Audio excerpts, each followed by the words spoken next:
kita bisa memotong waktu pada saat dilakukan diagnostik. Pada saat dilakukan diagnostik, itu dokter spesialis sarafnya langsung melihat gambar yang hasil dari diagnosis tersebut dan langsung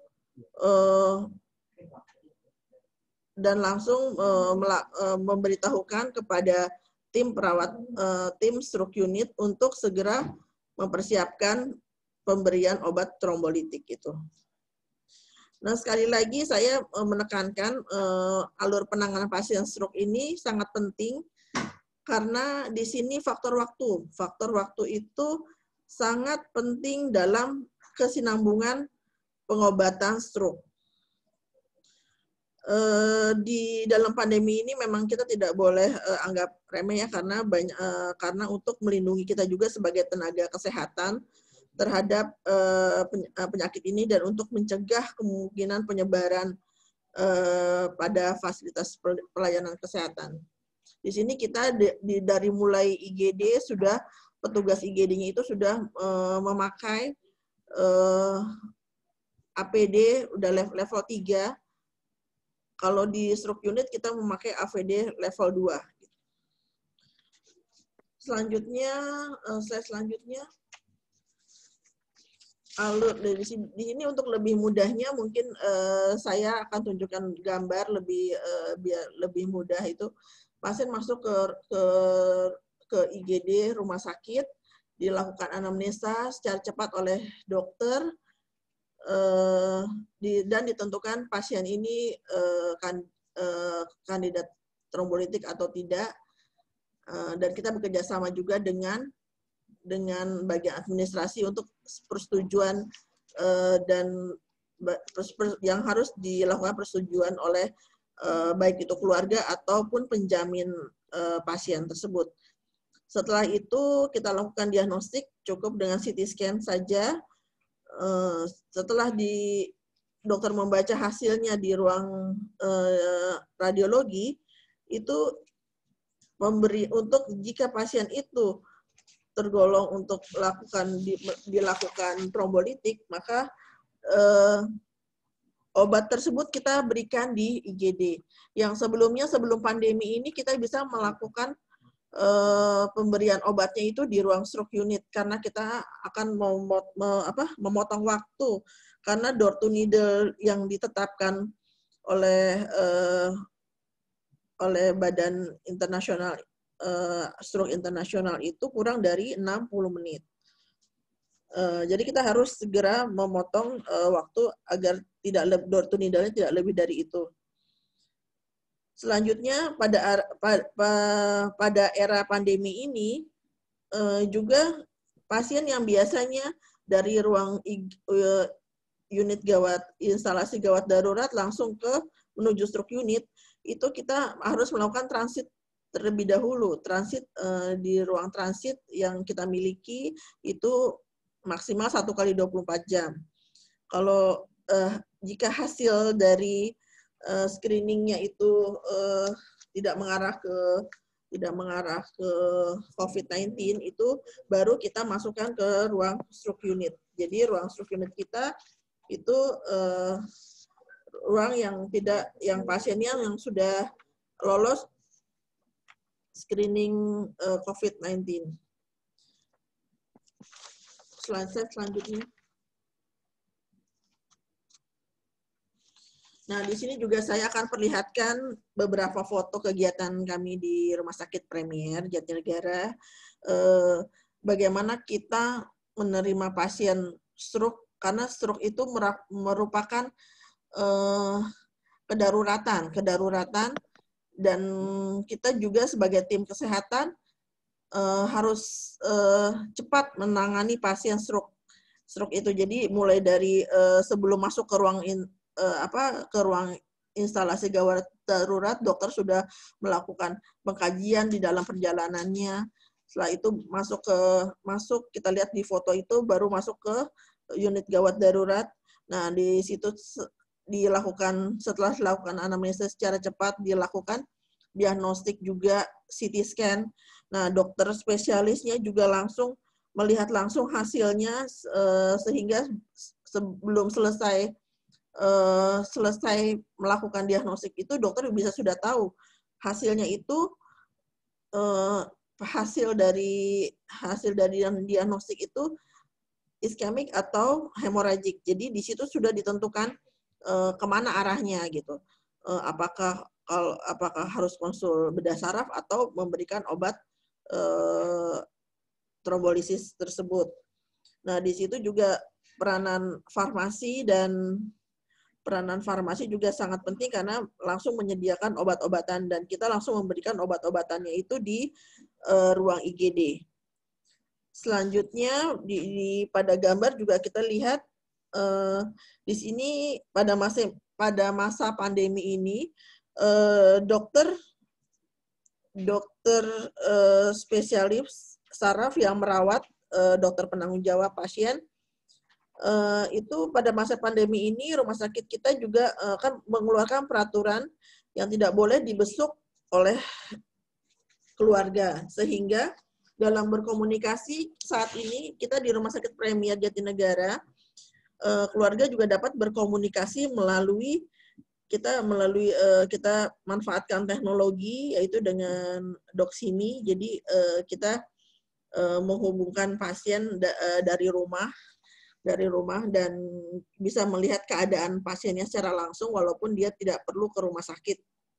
Jadi di situ juga kita edukasi juga untuk keluarga, jadi tidak perlu datang ke rumah sakit karena memang di era pandemi ini juga tidak boleh untuk peraturan dari rumah sakit untuk dibesuk, hanya untuk keluarga inti satu orang yang bisa jaga dan itu hanya di luar. Jadi kita juga memanfaatkan teknologi seperti kita lihat itu gambar Dr. Sukono dan tim neuronya sedang menjelaskan kepada keluarga melalui teknologi digital. Selanjutnya, nah ini saya yang biasa kita lakukan screening ini secara umum aja ya karena mungkin di mana-mana sama ya kurang lebih. Apakah kita melakukan screening ini selain kepada pasien juga kita melakukan kepada keluarga. Untuk pada pasien dan keluarga kita tanyakan apakah pasien tersebut ada gejala diare, batuk, demam, sakit kepala, sesak nafas, sakit tenggorokan, terus dalam 14 hari terakhir apakah pernah berpergian ke area luar domisili atau tempat yang jarang dikunjungi. Nah, pertanyaan-pertanyaan ini kurang lebih yang kita tanyakan pada pasien dan juga keluarga. Kalau untuk keluarga, kita adakan di posko, kita mempunyai posko khusus untuk keluarga kita screening. Selanjutnya, nah ini atas kerjasama kita tentunya dengan berbagai tim kesehatan yang lain pada bagian radiologi, bagian administrasi, bagian farmasi, atas kerjasamanya itu kita bisa mencapai door to needle-nya sebelum pandemi ini. Beberapa kasus kita hanya memakan waktu hanya 30 menit, kurang lebih 30 menit sampai 45 menit. Sedangkan yang di WSO yang ditargetkan itu kurang dari 60 menit. Jadi kita rumah sakit kita itu sudah berhasil memenuhi target dari Badan Organisasi Dunia. Untuk itu tahun kemarin kita mendapatkan Golden Award dari kerja keras kita, dan tahun ini alhamdulillah kita mendapatkan naik ke Platinum Award karena meningkat juga pasien-pasien yang ada di Rumah Sakit Premier Jatinegara ini yang kita lakukan trombolisis. Dan semua kategorinya juga sudah kita capai. Yang diantaranya melakukan screening disfagia, melakukan diagnostik CT atau MRI, memberikan obat antiplatelet pada iskemik stroke, memberikan obat antikoagulan pada pasien kasus atrial fibrilasi, dan itu semua sudah kita penuhi sehingga kita merupakan rumah sakit swasta pertama di Indonesia yang mendapatkan awards dari Badan Asosiasi Dunia ini. Dan kita bangga sebagai tenaga kesehatan di sini yang juga ini merupakan kerjasama tim, jadi bukan hanya subunit saja atau bagian mana gitu. Jadi ini merupakan kerjasama tim sehingga kita mendapatkan ini, dan kita sedang berusaha untuk menaikkan lagi tingkatan kita menjadi mendapatkan Diamond Awards. Slide. Nah ini yang 2019 kita waktu itu kita masih mendapatkan Golden Award rumah sakit swasta yang pertama mendapatkan itu, dan tahun 2020 kita naik tingkat menjadi Platinum Award, meraih Platinum Award, dan ini juga rumah sakit swasta pertama di Indonesia yang mendapatkan itu. Nah ini untuk mungkin perbedaan sebelum dan selama pandemi ini yang kita sebut mungkin new normal. Jadinya sekarang kita apa sih bedanya dari sebelum adanya pandemi sama setelah adanya pandemi. Jadi alurnya itu juga banyak berubah, alur penerimaan mulai dari IGD sampai dengan di ruang stroke unit. Jadi misalkan APD biasa yang biasa kita gunakan hanya sarung tangan atau masker bedah. Sekarang kita dari mulai UGD itu kita sudah menggunakan APD level 3 karena kita antisipasi jangan sampai kita sebagai tenaga kesehatan jadi dalam masa pandemi ini kita jadi korban, atau kita padahal kita ingin membantu pasien. Nah itu kalau untuk di stroke unit kita memakai APD level 2. Jadi memakai itu tidak memakai gaun, memakai masker bedah dan penutup kepala. Untuk pengkajian juga sebelum pandemi ini di UGD kita biasa melakukan pengkajian head to toe seperti biasa. Nah, setelah masa pandemi ini kita di ruang gawat darurat lebih lama lagi karena melakukan pengkajian mulai dari head to toe sampai dengan screening COVID-19 ini. Kita melakukan screening mulai dari laboratorium, pemeriksaan rosentorak, swab tenggorok, dan lain-lain. Nah, untuk diagnostiknya pun kita sebelum pandemi kita melakukan MRI karena di MRI ini memang hasilnya lebih jelas dan lebih terlihat di area mana yang terjadinya iskemik. Untuk yang masa pandemi ini kita hanya melakukan CT scan saja karena memang CT scan ini kita hanya ingin tahu apakah ada perdarahan atau tidak, hanya itu saja karena memang di CT scan ini kita lebih cepat untuk melakukan ini, kurang dari 5 menit juga sudah selesai dan dokter sudah langsung bisa menentukan ini perdarahan atau bukan. Sebelum pandemi juga pemberian trombolisis kita bisa berikan di ruang unit stroke, tapi setelah pandemi ini karena masa pandemi ini karena kita sambil menunggu hasil screening COVID-19 itu, jadi kita pemberian obat itu kita kan tidak boleh door to needle-nya tidak boleh lebih dari 60 menit, sehingga pemberian trombolisis segera kita lakukan di IGD. Jadi perawat stroke unit tetap yang memberikan, tetapi diberikannya di ruang instalasi gawat darurat. Setelah itu, yang perbedaan yang lain lagi, biasanya dari ruang instalasi gawat darurat, pasien langsung dirawat di unit stroke.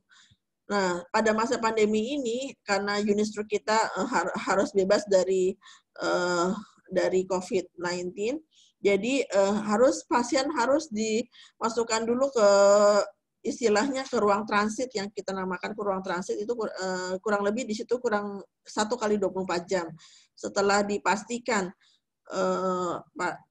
pasien itu tidak lolos dari screening, kita baru masukkan ke ruang stroke unit. Selanjutnya, slide selanjutnya.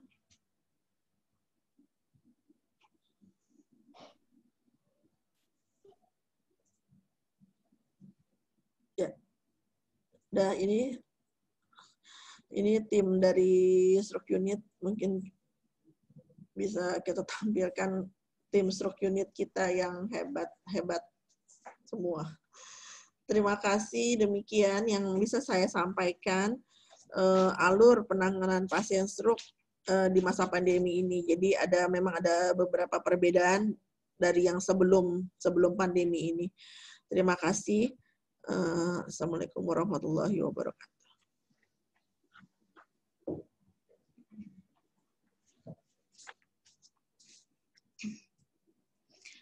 Terima kasih.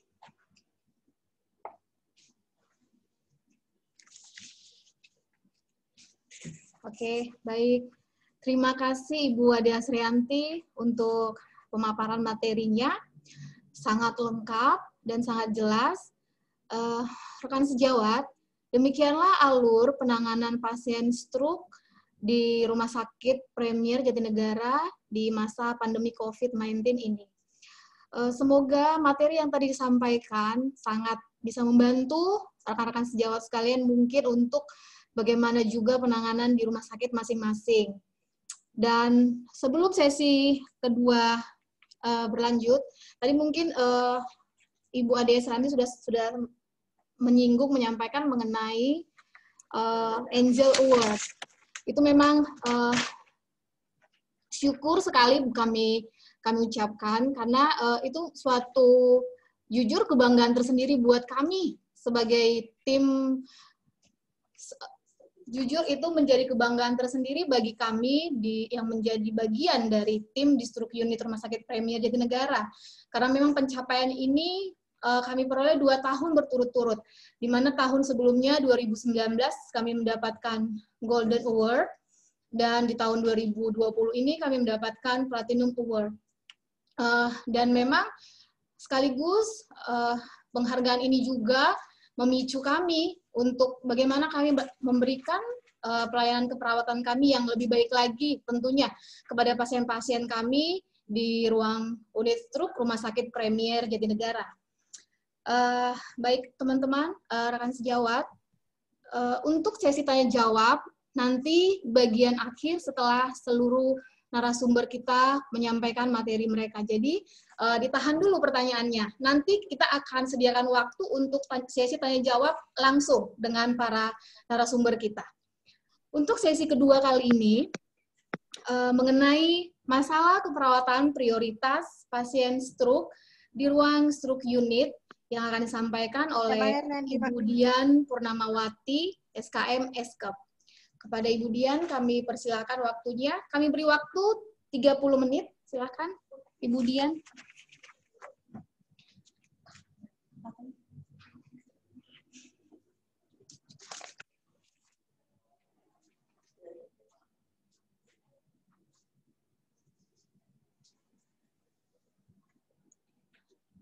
Assalamualaikum warahmatullahi wabarakatuh. Selamat siang. Terima kasih atas kesempatan yang diberikan kepada saya. Saya Dian Purnamawati, perawat stroke unit Rumah Sakit Premier Jatinegara.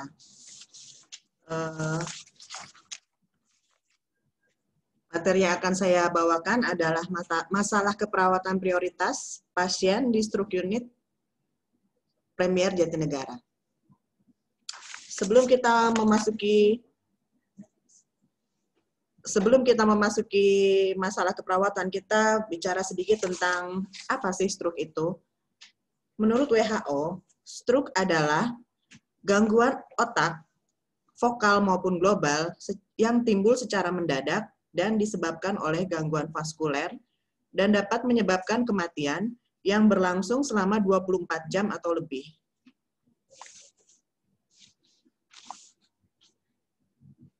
Slide berikutnya.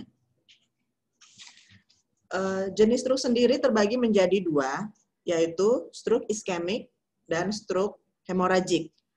Stroke iskemik sendiri adalah stroke yang disebabkan oleh stroke iskemik itu adalah stroke yang disebabkan oleh sumbatan pembuluh darah, sedangkan stroke hemoragik adalah stroke yang disebabkan karena pecahnya pembuluh darah.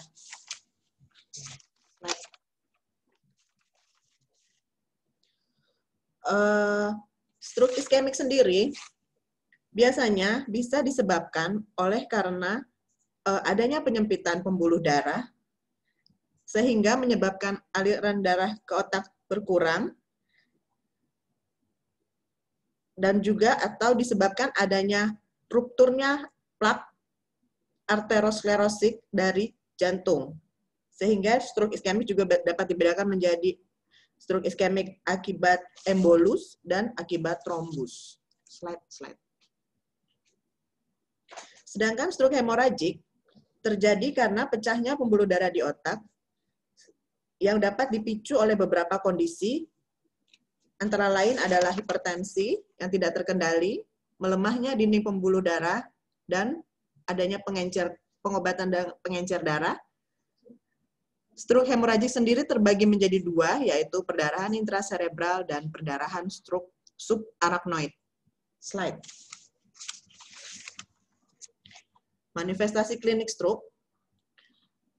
Gejala vokal bisa menyebabkan hemiplegi atau kelemahan sesisi tubuh. Hemiplegi itu kelumpuhan sesisi tubuh.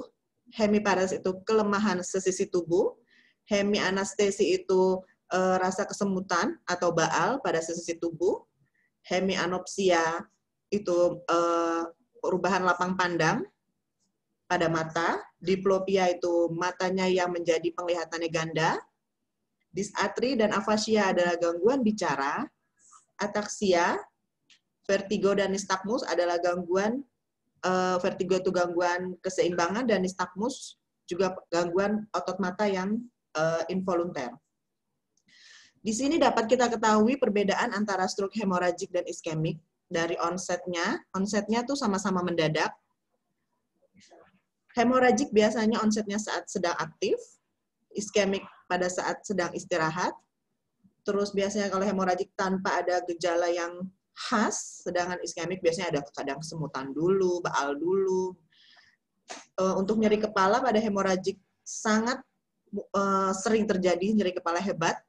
Iskemik kadang-kadang disertai nyeri kepala tapi tidak terlalu hebat. Kejang pada hemoragik disertai kejang. Iskemik tidak. Muntah pada hemoragik disertai muntah, dan penurunan kesadaran sangat sering terjadi pada hemoragik. Slide.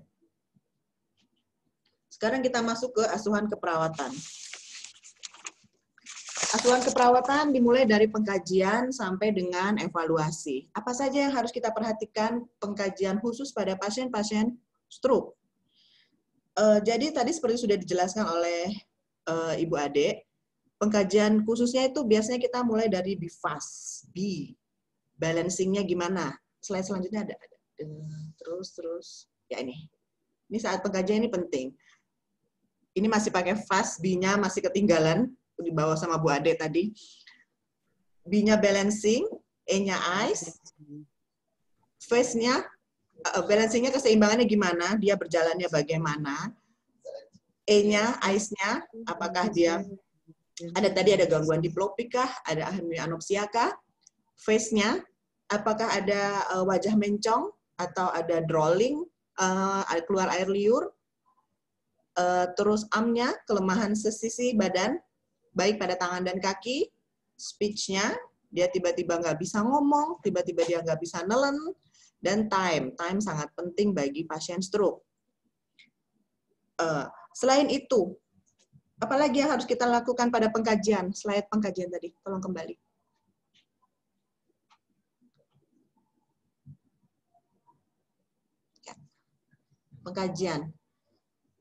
Pengkajian ini sangat penting banget. Apa yang harus kita kaji? Fungsi-fungsi intelektual. Apakah pasien ada gangguan orientasi pada tempat, waktu, dan orang? Apakah ada pasien perubahan daya pikir, perubahan status emosi, persepsinya bagaimana selain kemampuan tadi yang motorik, bahasa, dan yang paling penting adalah GCS. Kita sebagai perawat harus di luar kepala GCS. Next. Slide. Nah, ini ya. Ini juga pada pengkajian tadi, identitas kita sama aja, semua pengkajian mulai dari identitas nama, agama, usia, jenis kelamin, pekerjaan itu udah biasa untuk semua penyakit sama. Keluhan utama tadi, BIFAS yang pasti, terus juga selain itu ada perubahan saraf-saraf kranial, apakah ada tiba-tiba dia tadi ya lemah, berapa lama dia sudah mengalami lemah, terus bagaimana gambaran apakah dia ada jatuh juga sebelumnya, terus itu di keluhan utama. Di riwayat penyakit, kita kaji apakah dia punya riwayat penyakit penyerta seperti hipertensi, atau ada diabetes, atau ada dislipidemi. Terus di riwayat pengkajian lain, apakah ada faktor keturunan, merokok, gaya hidupnya bagaimana. Nah, di pemeriksaan yang perlu dilakukan yaitu pemeriksaan MRI. Pada waktu sebelum COVID, semua pasien di MRI sudah dijelaskan oleh Bu Ade, dan saat ini dibedakan bisa MRI, bisa CT scan, tergantung hasil screening, dan juga pemeriksaan head to toe kita dari kepala sampai kaki. Selain itu juga fungsi-fungsi saraf kranial. Next.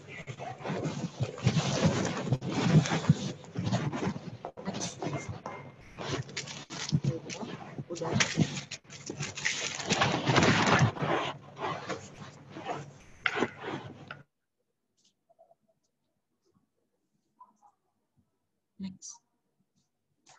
Next lagi. Ya. Diagnosa prioritas yang ada pada pasien-pasien stroke itu sebenarnya ada banyak. Cuma yang prioritas yang paling sering terjadi itu resiko perfusi jaringan cerebral, gangguan mobilitas fisik, gangguan komunikasi verbal, gangguan menelan, dan gangguan eliminasi. Ini kita adaptasi dari buku SPSIKI, SLKI, dan SDKI yang terbaru, yang versi 2018, keluaran PPNI. Cuma hari ini akan kita bahas hanya dua, yaitu resiko perfusi jaringan cerebral dan gangguan mobilitas fisik. Next. Ini. Untuk diagnosa yang pertama, standar diagnosa resiko perfusi jaringan cerebral itu ada di buku diagnosa nomor D0017. Faktor resikonya adalah hipertensi atau aneurisma. Adanya aneurisma itu ada pembuluh darah yang bengkak-bengkak,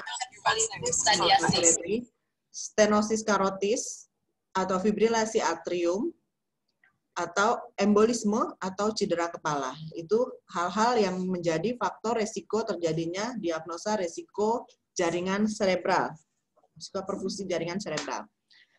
Ini tanda dan gejala mayornya, nyeri, data subjektifnya mengatakan nyeri, data objektifnya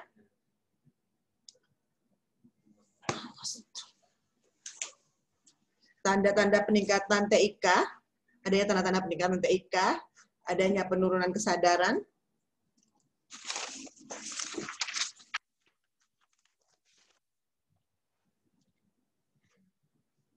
untuk dana dan gejala minornya, pasien mengatakan nyeri bila berubah posisi, objektifnya ada perubahan tanda vital, ada penurunan GCS, dan ada perubahan pupil. Next. Next.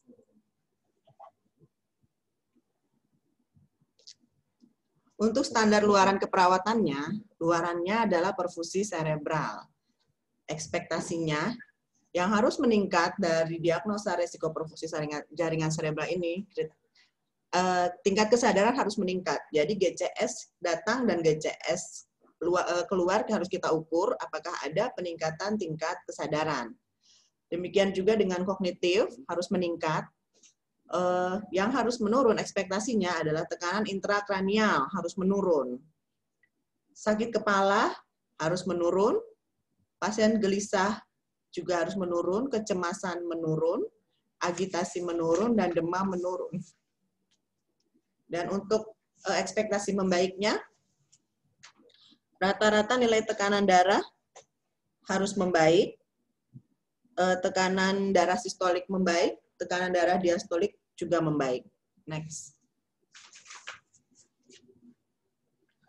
Ini untuk intervensinya.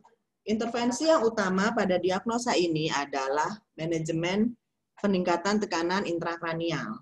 Ini penting banget karena pada stroke iskemik maupun stroke hemoragik, resiko ini sangat sering terjadi.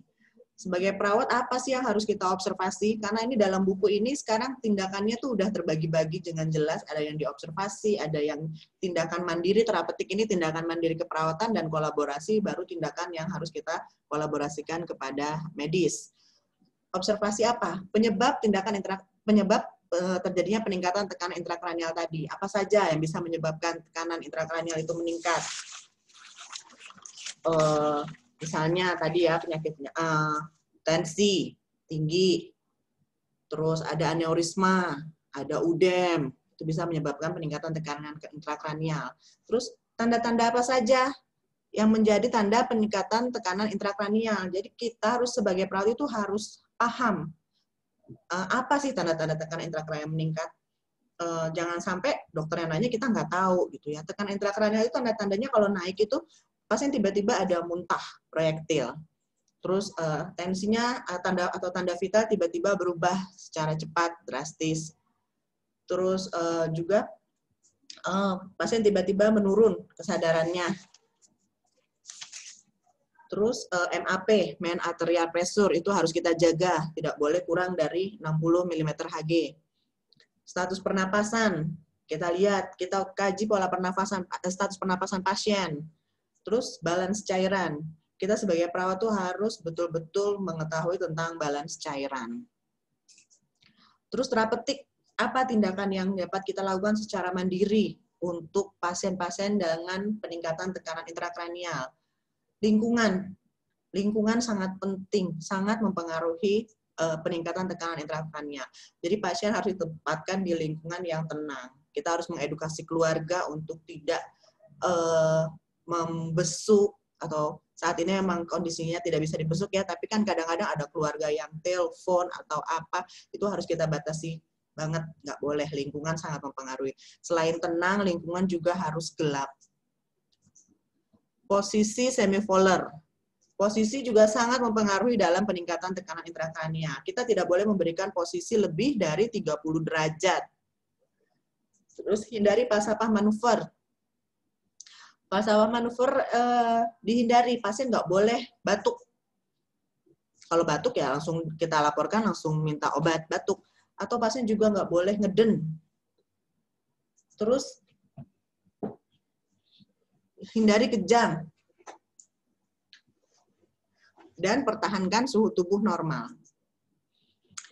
Untuk tindakan kolaborasinya, kita bisa berkolaborasi untuk pencegahan kejang dengan memberikan antikonvulsan jika perlu dan memberikan pelunak tinja agar pasien menghindari falsafah manuver.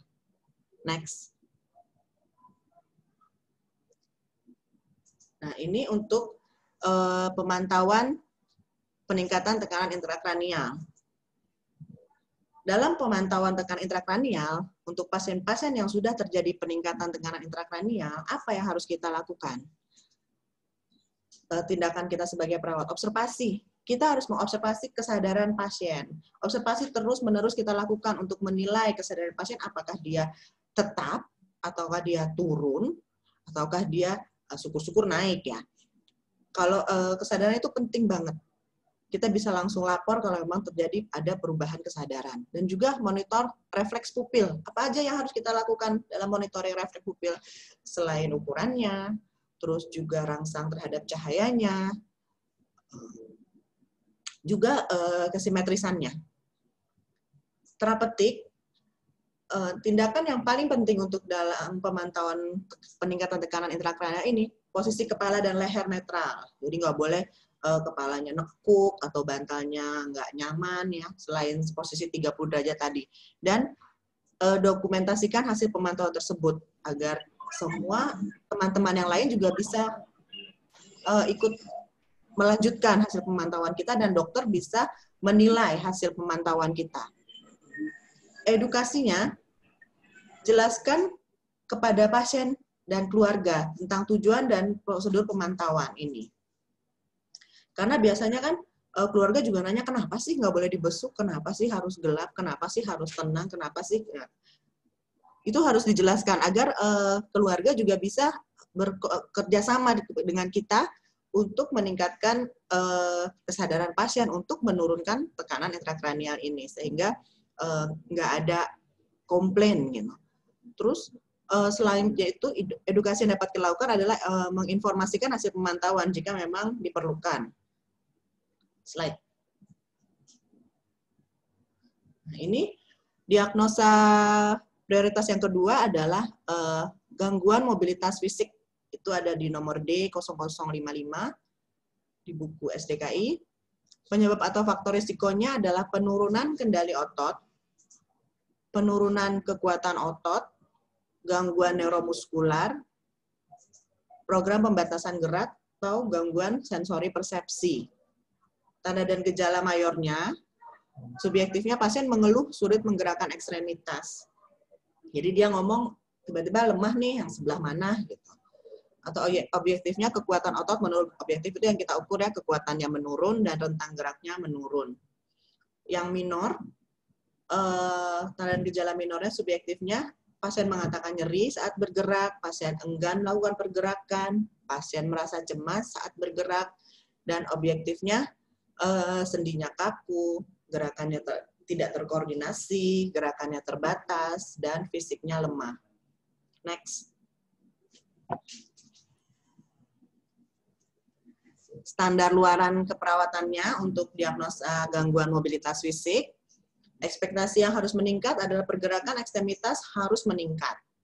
Kekuatan ototnya meningkat, rentang geraknya meningkat. Yang harus menurun, nyerinya harus menurun, kekakuan sendinya harus menurun, kecemasan pasien menurun, gerakan tidak terkoordinasinya menurun, rentang gerak terbatasnya menurun. Next.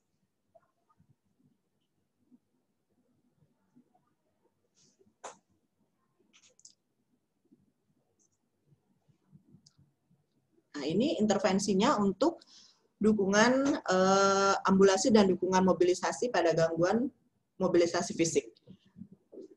Observasi yang harus kita lakukan adalah identifikasi adanya nyeri atau keluhan fisik lain. Terus identifikasi toleransi aktivitas fisik. Kita identifikasi apa yang bisa dia lakukan. Aktivitas fisik apa yang pasien masih bisa lakukan, dan aktivitas fisik apa yang tidak bisa dilakukan. Jadi tidak semua aktivitas fisik pasien selama dirawat itu kita bantu. Enggak, kita juga harus memandirikan pasien. Terus monitoring tanda-tanda vital sebelum, selama, dan sesudah ambulasi itu sangat penting. Jadi kita mau lihat dia toleransi enggak. Gitu. Jangan pas awal dia toleransi, tapi pas di tengah saat kita ambulasi dia tiba-tiba tensinya naik. Ya udah kita stop, berarti kita ulang lagi hari berikutnya. Berarti dia belum toleransi saat itu. Untuk terapeutiknya, fasilitasi alat bantu. Jadi kita harus menyiapkan alat bantu yang diperlukan oleh pasien. Kita lihat dia kebutuhannya apa. Kalau memang dia butuhnya kruk, atau dia butuhnya tripod, atau dia butuhnya kursi roda, kita sesuaikan dengan kebutuhan pasien. Terus fasilitasi melakukan mobilisasi fisik. Kita harus melihat apakah pasien harus dibantu penuh, harus dibantu sebagian, atau kita hanya edukasi keluarga untuk melakukan aktivitas bersama pasien. Kita libatkan keluarga. Ini juga penting untuk kelanjutan nanti perawatan di rumah. Lalu edukasinya yang kita lakukan adalah kita harus menjelaskan tujuan dan prosedur ambulasi ini. Kadang ada pasien yang udah harus mobilisasi tapi dia malas atau keluarganya yang malas. Kita harus jelaskan tujuannya apa. Karena nggak semua pasien mau dimobilisasi. Terus anjurkan untuk mobilisasi dini. Jadi untuk pasien-pasien iskemik, itu kita mobilisasi dini 3 hari pasca serangan. Kenapa? Karena biar stabil dulu semuanya, masa akutnya terlewati, baru kita ambulasi dini, miring-miring, atau ajak duduk 45 derajat, hari berikutnya bertahap, sampai dia bisa duduk sendiri, sampai dia bisa makan sendiri, itu semua ada tahapannya. Lalu anjurkan ambulasi sederhana yang harus dilakukan. Ambulasi sederhana yang dilakukan, ya misalnya dia menggerakkan jari-jarinya sambil tiduran, itu kan ambulasi sederhana. Terus menggerakkan kaki-kakinya, kalau dia bisa. Slide. Jadi,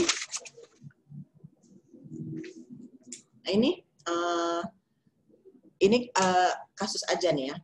Jadi, untuk pasien di stroke unit, saya mau membedakan kasusnya.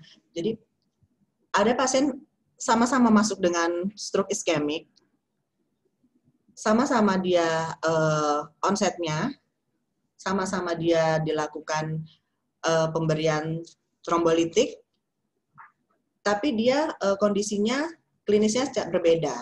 Pasien satu klinisnya ada parese, kesadarannya belum membaik, terus juga masih total care. Sedangkan pasien 2 setelah diberikan terapi membaik, tapi gangguan kognisi. Nah, bagaimana kita melakukan perawatan pada kedua pasien ini? Memang ini pasiennya sama, kasusnya sama-sama stroke, tapi kan klinisnya beda.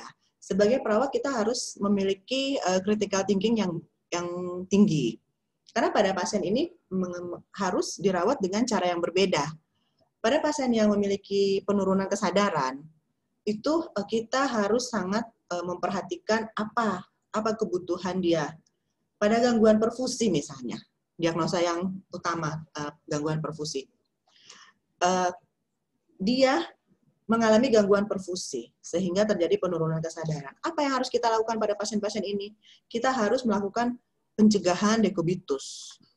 Bagaimana caranya kita melakukan pencegahan dekubitus? Dengan memobilisasi pasien. Ini diagnosa itu sangat berkaitan ya, antara perfusi, mobilisasi, dan yang lainnya sangat berkaitan. Jadi pencegahan dekubitus itu hal yang utama. Di stroke unit kami, ada standar kami harus zero dekubitus, dan itu selalu tercapai. Bagaimana cara kami mencapai itu? Kita harus memiringkan pasien, memobilisasi pasien, memiringkan 2 jam ke kanan, 2 jam ke kiri, lalu kita bisa posisinya supine. Itu sangat penting, itu sudah kita lakukan secara konsisten. Bagaimana kalau pasiennya besar, berat? Nah, kita punya trik khusus agar petugasnya aman dan pasiennya nyaman. Karena biasanya pasien-pasien dengan penurunan kesadaran itu terjadi kekakuan sendi bahu, sehingga kalau ditarik dia sakit, walaupun dia nggak bisa ngomong, itu pasti sakit gitu ya. Jadi kita memakai alat namanya slide seat, ada di gambar berikutnya. Tolong gambarnya. Nah ini cara kita memiringkan pasien. Itu yang biru-biru itu alatnya. Itu selembar kain tipis tapi kuat, keras, kuat, licin, itu kita gunakan untuk memobilisasi pasien. Dia miring atau kita angkat ke atas, itu aman buat kita. Kita harus bekerja secara aman dan nyaman untuk pasien. Slide kembali. Dan ini adalah bantal khusus yang digunakan untuk memiringkan pasien.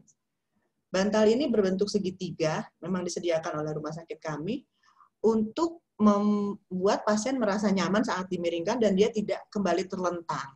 Itu tujuannya juga untuk pencegahan dekubitus. Kembali ke slide yang tadi. Kasus.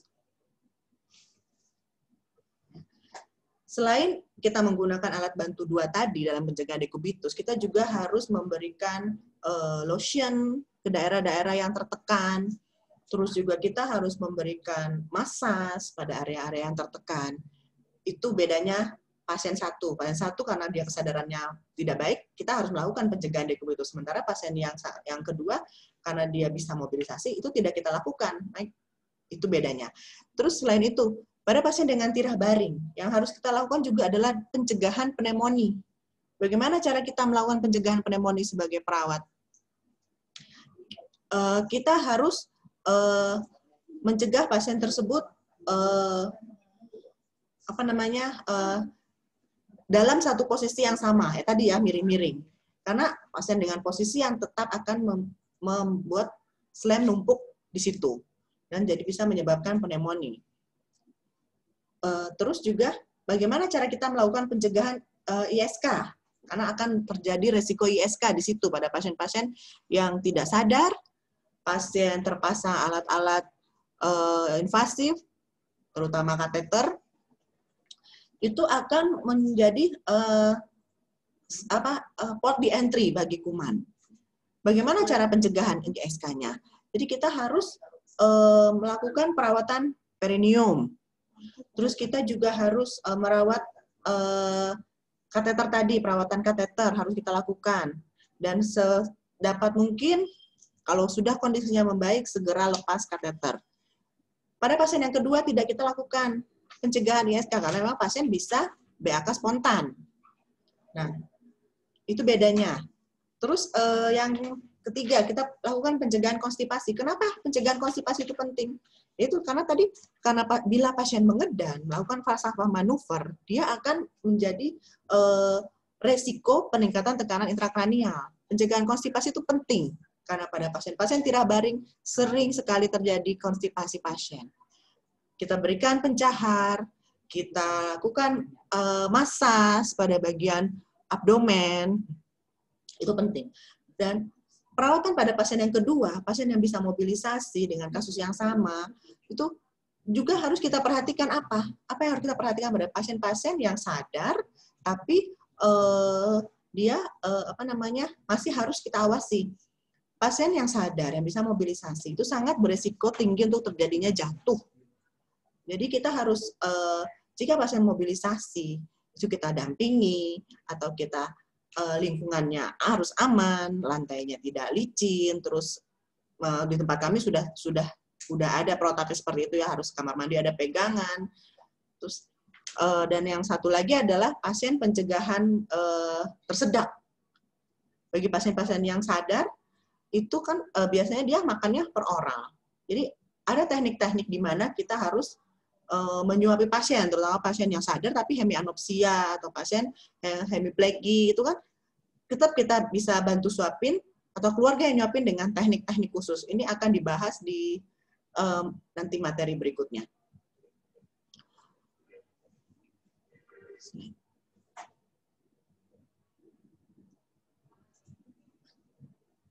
Ya. Dari saya cukup itu materinya. Terima kasih atas kesempatan yang saya bawakan, atas diberikan kepada saya. Wassalamualaikum warahmatullahi wabarakatuh.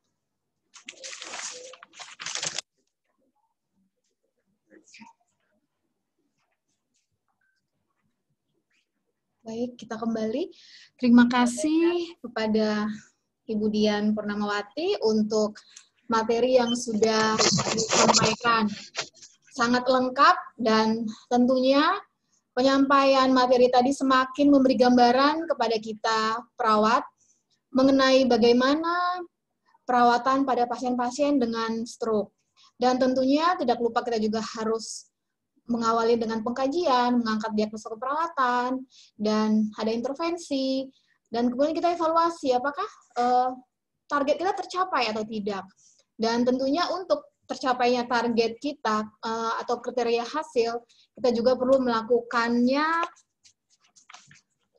dengan bekerja sama tentunya dengan tim stroke lainnya, begitu. Kemudian, dan tentunya tadi berdasarkan yang disampaikan oleh Ibu Dian, itu memang juga pengalaman kami selama ini di lapangan, di ruang struk unit kami. Untuk sesi ketiga, untuk rekan sejawat, untuk pertanyaannya kita tahan dulu. Kita akan lanjut ke penyampaian materi yang ketiga, di mana materi yang ketiga mengenai manajemen asuhan keperawatan pasien stroke di hemisfer kanan atau kiri. Materi ini akan disampaikan oleh Ibu Nurse Wardiana Eske. Beliau adalah wakil kepala ruang unit stroke di Rumah Sakit Premier Jatinegara. Tentunya kepada rekan sejawat sekalian di Zoom meeting mulai disiapkan pertanyaannya. Nanti kita akan berikan kesempatan untuk bertanya langsung kepada narasumber kita dan juga kepada Dr. Sukono, keynote speaker kita. Kepada Ibu Wardiana, kami beri waktu 30 menit. Oke, terima kasih, dipersilakan.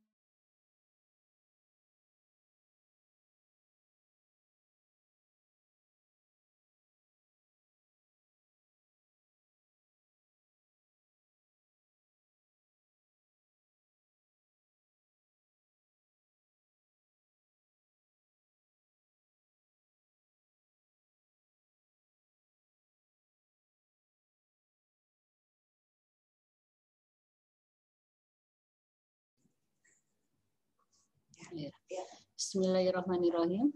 Assalamualaikum warahmatullahi wabarakatuh. Sebelumnya saya ucapkan terima kasih kepada DPK PPNI Rumah Sakit Premier Jatinegara yang telah memfasilitasi, yang telah memberikan kami tim stroke unit sharing atau diskusi mengenai asuhan keperawatan pada pasien stroke. Yang kedua, saya ucapkan terima kasih kepada Dr. Sukono selaku dokter spesialis syaraf penanggung jawab stroke unit Rumah Sakit Premier Jatinegara yang selama ini selalu memberikan support untuk kami perawat-perawat stroke unit dalam melakukan asuhan keperawatan pada pasien-pasien stroke. Sebelumnya saya perkenalkan diri, saya Wardiana, saya adalah perawat atau saya merupakan tim dari stroke unit Rumah Sakit Premier Jatinegara. Saya bergabung di stroke unit Rumah Sakit Premier Jatinegara sejak tahun 2009. Pada diskusi kali ini, saya akan membawakan materi atau lebih enaknya ya sharing aja ya kita di sini mengenai manajemen asuhan keperawatan pasien stroke di hemisfer kanan atau kiri.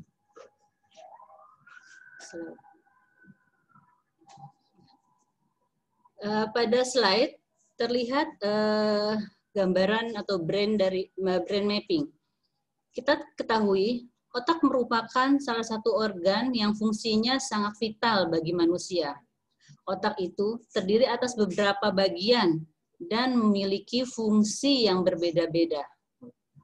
Pada slide terlihat anatomi otak manusia yang dibagi menjadi 3 bagian, yaitu yang pertama, bagian pertama yaitu cerebrum atau yang disebut otak besar.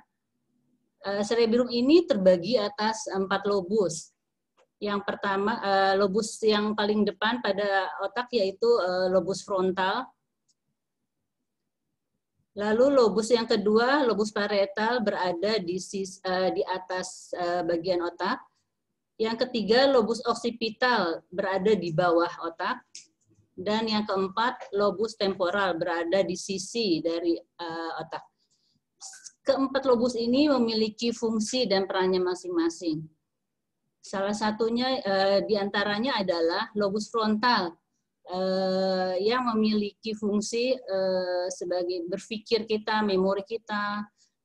Lobus temporal itu juga ada bagian dari pusat dari bahasa kita, bicara kita. Di parietal juga terdapat pusat dari bicara dan bahasa kita. Occipital itu pusat dari penglihatan. Lalu bagian yang kedua, bagian otak yang kedua ya adalah cerebellum atau otak kecil.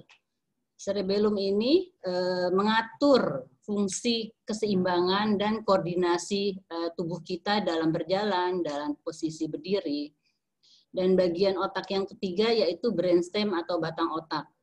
Di brainstem ini fungsi utama atau 4 fungsi yang sangat vital pada kita, pada manusia, yaitu yang pertama, sebagai pengatur tingkat kesadaran kita, sebagai pengatur atau pusat dari pernapasan kita, pusat dari denyut jantung dan denyut jantung dan tekanan darah, serta pusat atau pengatur dari suhu. Selain 4 ini juga fungsi batang otak yang lain adalah berfungsi sebagai proses dalam menelan.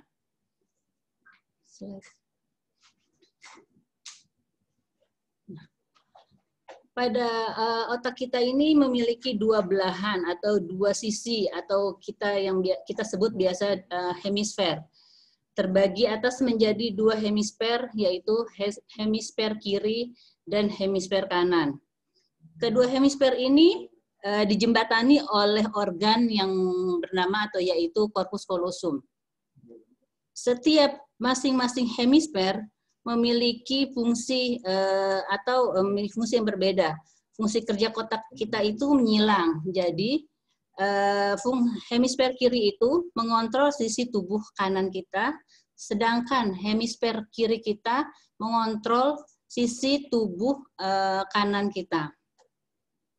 Pada diskusi kali ini saya akan sharing mengenai apa saja gangguan yang yang bisa pasien stroke alami bila lesi atau gangguan itu berada di hemisfer kiri, bila lesi atau gangguan itu berada di bila lesi ada di hemisfer kanan dan hemisfer lesinya ada di salah satu hemisfer kiri atau kanan. Umumnya atau yang sering terjadi kalau kejadian lesi di hemisfer kiri, gangguan yang terjadi yaitu yang pertama adalah afasia. Nah, bila lesinya itu berada di hemisfer kanan, gangguan yang terjadi adalah gangguan atensi atau kita dalam perawat stroke ini kita kenal dengan hemineglect. Dan bila ada lesi di hemisfer kiri atau di hemisfer kanan, gangguan yang bisa mempengaruhi fungsi ekstremitas itu gangguannya adalah hemiparese atau hemiplegi.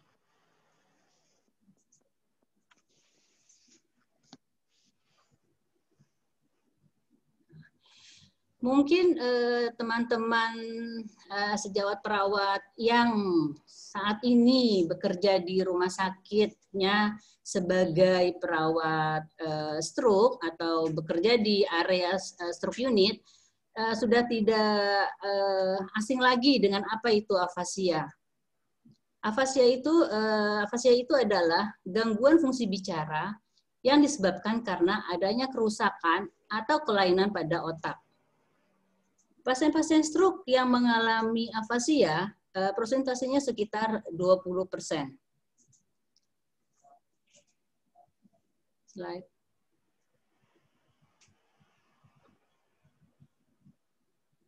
Slide sebelumnya bisa?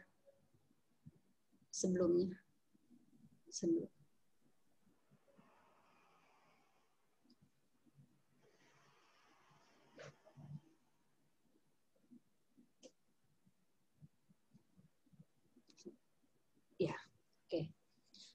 Di sini ada gambaran dari gambaran penampang dari otak. Fungsi tadi saya sudah sebutkan area atau daerah yang mempengaruhi fungsi bicara kita, fungsi komunikasi kita itu berada di area Broca atau tepatnya itu di daerah frontal. Afasia itu sendiri terbagi menjadi 3, yaitu afasia motorik, yang kedua afasia sensorik, dan yang ketiga afasia global. Pertama kita bahas mengenai afasia motorik. Afasia motorik itu, pengertian dari afasia motorik adalah gangguan fungsi bicara di mana seorang pasien yang mengalami afasia motorik, dia akan tidak lancar atau mungkin tidak bisa sama sekali dalam berbicara. Di sini pemahaman dari verbalnya baik, tetapi dia tidak bisa mengungkapkan kata-kata. Karena lesi yang ada di otak ini daerah Broca, maka dari itu afasia motorik ini sering kita sebut sebagai afasia Broca. Yang kedua, afasia sensorik. Pengertiannya yaitu gangguan fungsi bicara di mana seorang pasien bicara lancar, tetapi dia tidak bisa memahami isi dari pembicaraan. Jadi pemahaman verbalnya itu terganggu. Nah, afasia ini biasa kita sebut afasia Wernicke karena pusat pemahaman bahasa kita itu berada di area Wernicke, yaitu tepatnya di temporal hemisfer kiri, temporal kiri. Yang ketiga adalah afasia global, di mana seluruh modalitas bahasa terganggu. Dia tidak bisa berbicara lancar atau sama sekali dia tidak bisa bicara, ditambah juga dia tidak paham dengan atau dia tidak mengerti dengan isi dari pembicaraan.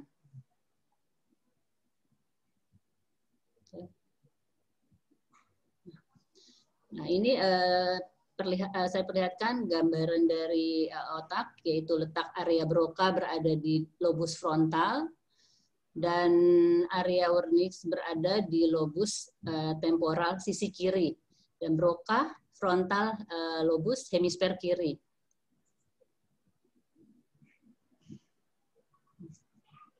Pengkajian pada pasien-pasien yang mengalami stroke dengan gangguan afasia, diantaranya yaitu kita kaji pasiennya dari anamnese. Kita tanyakan keluhan utama pasien. Biasanya keluarga mengatakan, "Suster, kenapa Bapak tidak bisa berbicara?" Atau "Kok Bapak bicaranya ngawur?" Seperti itu keluhannya. Lalu kita tanyakan, adakah riwayat penyakit sekarang? Misalkan ini selain bicara ngawur atau bicara apa yang Bapak atau pasien keluhkan lagi. Lalu kita tanyakan riwayat penyakit dahulu. Apakah keluhan ini pernah terjadi sebelumnya, atau keluhan ini baru kali ini terjadi. Lalu kita tanyakan riwayat penyakit keluarga, karena ini sangat penting. Kenapa?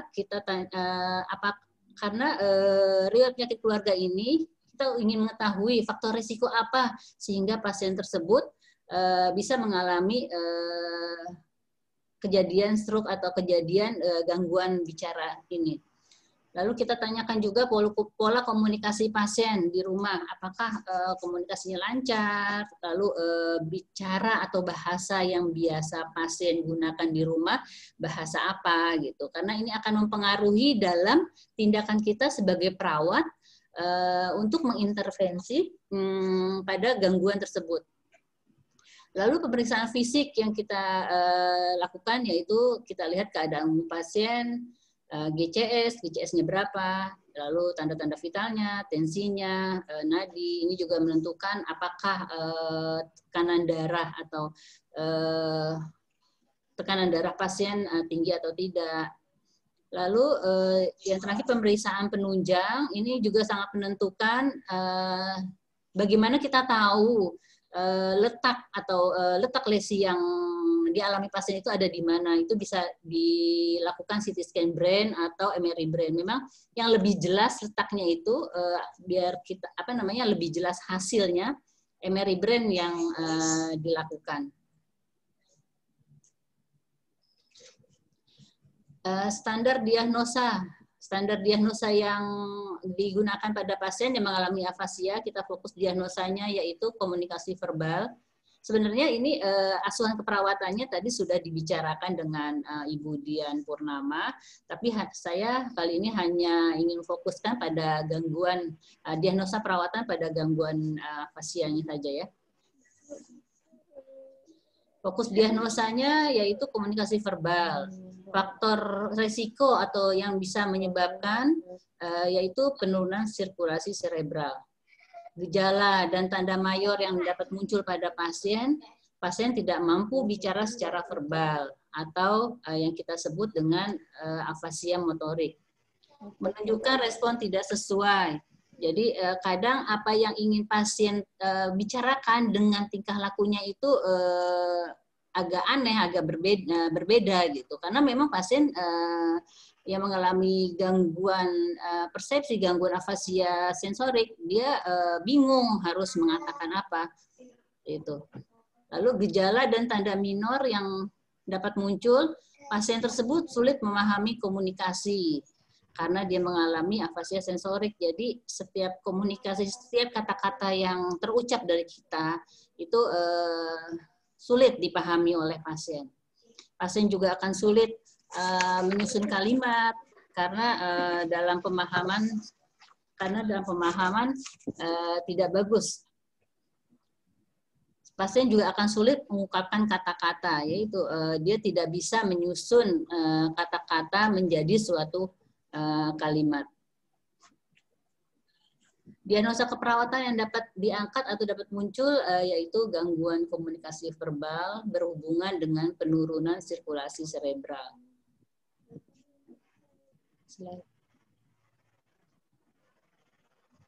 Standar luaran diagnosa, luarannya itu komunikasi verbal, ekspektasi yang diharapkan itu akan meningkat, yaitu kriteria hasilnya itu akan meningkat dengan ditandai kemampuan bicara pasien meningkat, skornya itu 5, kemampuan memahami kata-kata meningkat dengan skor 5, dan kemampuan memahami kalimat juga skornya 5.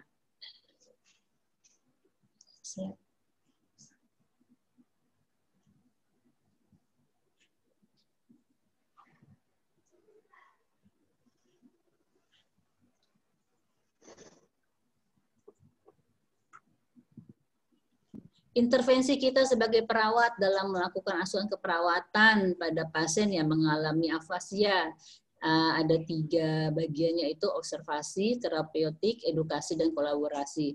Observasi yang kita lakukan, kita identifikasi perilaku emosional pasien.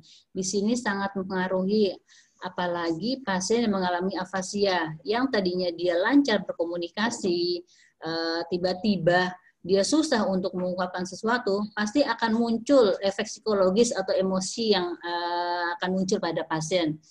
Bisa saja dia marah, dia cemas, dia sedih. Jadi kita harus mengidentifikasi perilaku emosional pasien ini yang ditunjukkan apa. Lalu yang kedua, identifikasi tipe disfungsinya. Kita identifikasi apakah pasien ini mengalami afasia motorik, atau mengalami afasia sensorik, atau bisa pasien ini mengalami afasia global, jadi sensorik dan motorik. Lalu tindakan terapeutik apa yang kita gunakan? Yang pertama, kita gunakan metode komunikasi alternatif. Contohnya, mungkin di ibu-ibu yang yang bekerja di area stroke unit mempunyai, kalau di kami kita punya kartu bergambar. Itu yang isinya itu gambar-gambar kebutuhan dasar manusia. Jadi untuk pasien-pasien yang mengalami afasia, bila dia ingin sesuatu, dia kan tidak bisa bicara atau dia tidak mengerti. Kita bisa menyediakan atau menyiapkan kartu bergambar tersebut.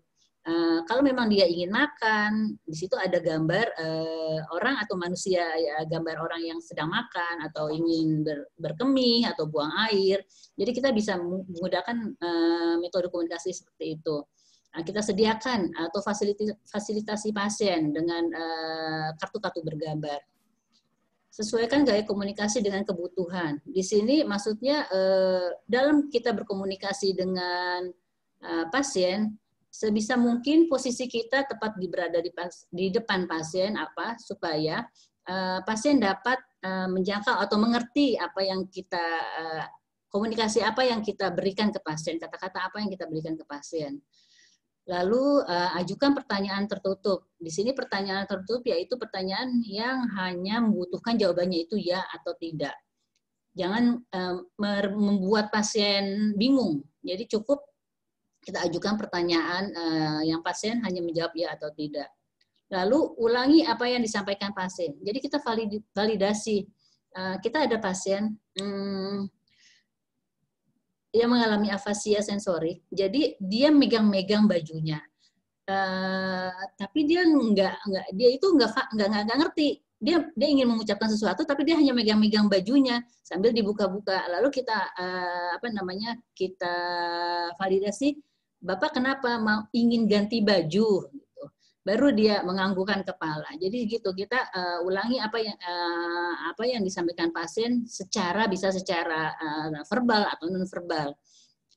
Lalu edukasi yang kita berikan kepada pasien yaitu adalah anjurkan pasien bicara perlahan. Kadang ada pasien yang bicaranya itu cepat-cepat, jadi dia nggak sabar, padahal dia mengalami gangguan, dia tidak paham dengan keadaan dia sekarang gitu. Dan di sini juga peran serta keluarga sangat penting dalam memberikan asuhan keperawatan pada pasien yang mengalami afasia ini. Jadi kita kerjasama dengan keluarga untuk melancarkan proses dalam berkomunikasi. Nah, kolaborasi yang dapat dilakukan yaitu pasien-pasien yang mengalami afasia, tim dokter spesialis saraf akan berkolaborasi ke terapi bicara atau speech therapy kita.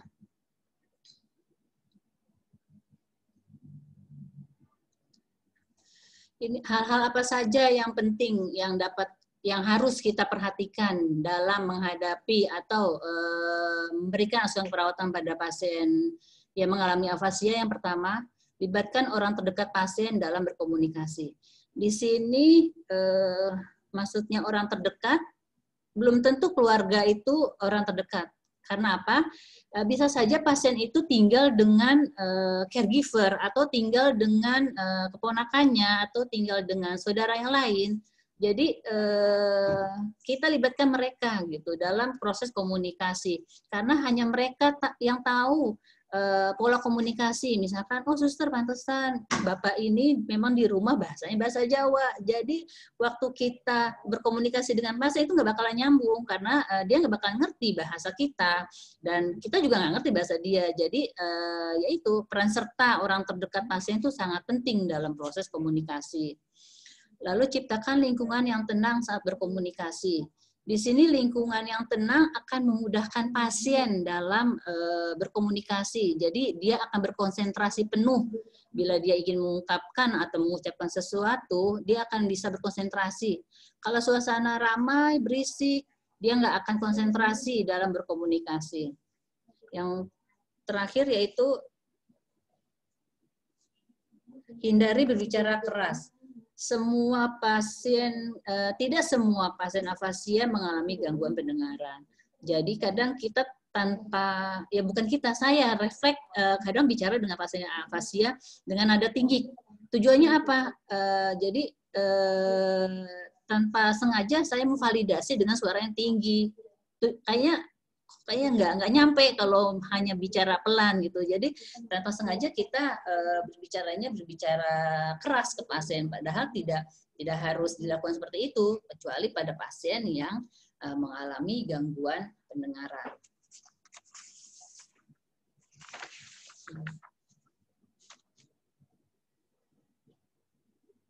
Slide. Gangguan selanjutnya yaitu gangguan yang dimana gangguannya itu berada di sisi atau lesi, yang lesinya itu berada di hemisfer kanan. Sering ini juga mungkin ibu-ibu atau bapak-bapak yang teman-teman sejawat yang saat ini bekerja di ruang stroke unit udah paham nih dengan apa kata-kata heminiglect. Mungkin kalau perawat yang perawat umum bukan yang di area stroke unit masih bingung apa itu heminiglect. Sedikit saya akan share atau diskusi ya mengenai heminiglect. Heminiglect adalah gangguan atensi yang umumnya terjadi akibat kerusakan pada sisi kanan otak. Ya, jadi pada sisi kanan otak, yaitu tepatnya di lobus parietal kanan otak. Karena apa? Karena memang lobus parietal kanan otak dan frontal itu dikaitkan dengan atensi. Jadi pasien-pasien yang menunjukkan gejala, jadi pasien-pasien neglect itu akan menunjukkan gejala kurangnya perhatian lateral. Jadi kurangnya perhatian satu sisi. Prevalensi atau kejadian pasien stroke yang lesinya berada di otak kanan yang menyebabkan heminiglect ini sekitar 17%. Dan 5% pada pasien stroke lesinya itu di hemisfer kiri. Menurut penelitian Ringman tahun 2014, lesi otak itu akan terus menunjukkan gejala neglect selama 3 bulan pasca onset. Jadi memang cukup butuh waktu, memang waktunya lama ya untuk proses pemulihan karena membutuhkan waktu 3 bulan sejak pasca onset. Di sini saya saya ambil gambar contoh ya pasien-pasien yang mengalami ini gambar kucing. Jadi sebelah kiri ini pasien normal yang menggambar, dia bisa menggambar kucing. Tapi yang B ini pasien mengalami heminiglect kiri. Dia ini tidak utuh menggambar kucing karena apa? Dia kurang aware dengan sisi kirinya, dia kurang perhatian dengan sisi kirinya. Jadi saat diminta menggambar kucing, hanya sisi kanan yang dia gambar, jadi sisi kirinya dia nggak gambar. Ini juga pasien yang sebelah kanan, pasien yang mengalami heminiglect kiri saat mencukur jenggot, hanya kanannya yang dia cukur, sedangkan kirinya dibiarkan karena dia memang tidak aware dengan sisi kirinya. Ini juga gambar yang bawah ini ya, gambar pasien heminiglect kiri saat diminta menggambar jarum jam, menggambar jam, huruf-huruf jam. Jadi hanya sisi kanan yang dia gambar, sisi kirinya dia tidak gambar karena memang dia tidak aware atau kurangi perhatian di sisi kirinya.